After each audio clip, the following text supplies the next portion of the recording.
Hi friends, வணக்கம். Welcome to ஊர் சமையல்.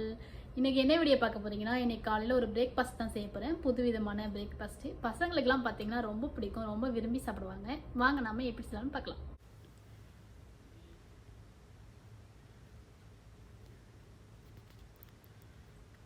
பிரேக்ஃபாஸ்ட் செய்கிறது பார்த்தீங்கன்னா, அடுப்பில் ஒரு பேன் வச்சுருக்கேன். ஒரு 4 ஸ்பூன் போல் நம்ம பட்டர் போட்டுக்கலாம்.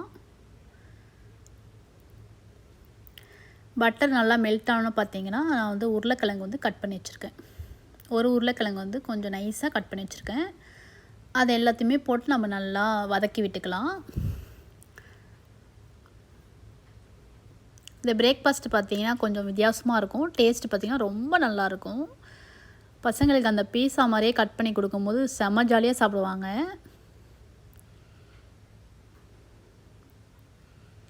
உருளைக்கிழங்கு கொஞ்சம் பொடியாக வெட்டிட்டிங்கன்னா கொஞ்சம் அது வேகிறதுக்கு கொஞ்சம் ஈஸியாக இருக்கும். இப்போ நல்லா இந்த மாதிரி நல்லா வதக்கிக்கலாம். அடுத்ததாக பார்த்திங்கன்னா ஒரு வெங்காயம் கட் பண்ணி வச்சுருந்தேன். வெங்காயம், ஒரு தக்காளி, இது எல்லாத்தையுமே போட்டு நம்ம நல்லா வதக்கிக்கலாம். பட்டரில் வதக்கலாம், இல்லை அப்படின்னா நெய்யில் வதக்குனா டேஸ்ட்டு வித்தியாசமாக இருக்கும். உங்களுக்கு அதெல்லாம் வேண்டாம் அப்படின்னா நீங்கள் எண்ணெய் ஊற்றி கூட வதக்கிக்கலாம்.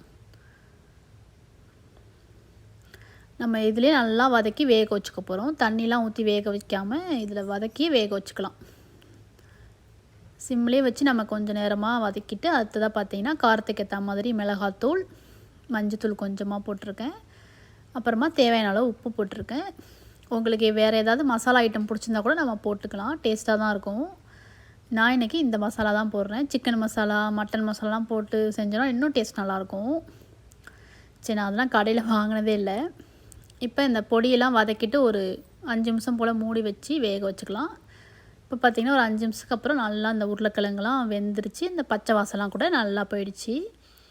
இப்போ நமக்கு மசாலா, இப்போ உருளைக்கிழங்கு மசாலா ரெடியாக இருக்குது. இது நம்ம நல்லா இந்த மாதிரி எல்லாம் அந்த கடாய் ஃபுல்லாக ஆகுற மாதிரி பண்ணிக்கலாம். நம்ம இது மேலே தான் இப்போ முட்டை ஊற்ற போகிறோம். அடுப்பை ரொம்ப சிம்லேயே வச்சுக்கலாம். இப்போ நான் ஒரு முட்டையாக உடச்சி மேலேயே ஊற்றிக்கிறேன். நான் ஒரு 5-6 முட்டை போல் ஊற்ற போகிறேன். மேலாப்பில் பார்த்தீங்கன்னா கொஞ்சமாக பெப்பர் பொடியும் போட்டிருக்கேன். இப்போ பார்த்தீங்கன்னா வாசனைக்காக கொஞ்சமாக ஆரிகானோ போடுறேன். கொஞ்சமாக கருப்பு எள்ளு. இதெல்லாம் உங்களுக்கு பிடிச்சா போட்டுக்கலாம், இல்லை அப்படின்னா கூட வேண்டாம். அப்புறமா பார்த்திங்கன்னா பச்சை மிளகாய் கட் பண்ணி வச்சுருக்கேன். மேலாப்பில் வச்சோன்னா அந்த பச்சை மிளகா வாசனை சூப்பராக இருக்கும்.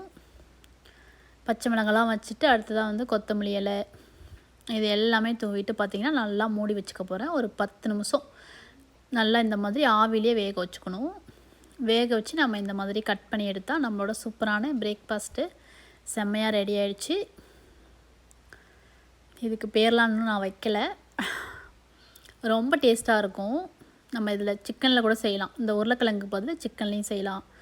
இந்த மாதிரிலாம் செஞ்சிங்கன்னா ரொம்ப டேஸ்ட்டாக இருக்கும். ரொம்ப பசங்க பார்த்திங்கன்னா விரும்பி சாப்பிடுவாங்க. கண்டிப்பாக நீங்களும் ட்ரை பண்ணி பார்த்துட்டு உங்களோட கமெண்ட்ஸை எனக்கு தெரியப்படுத்துங்க.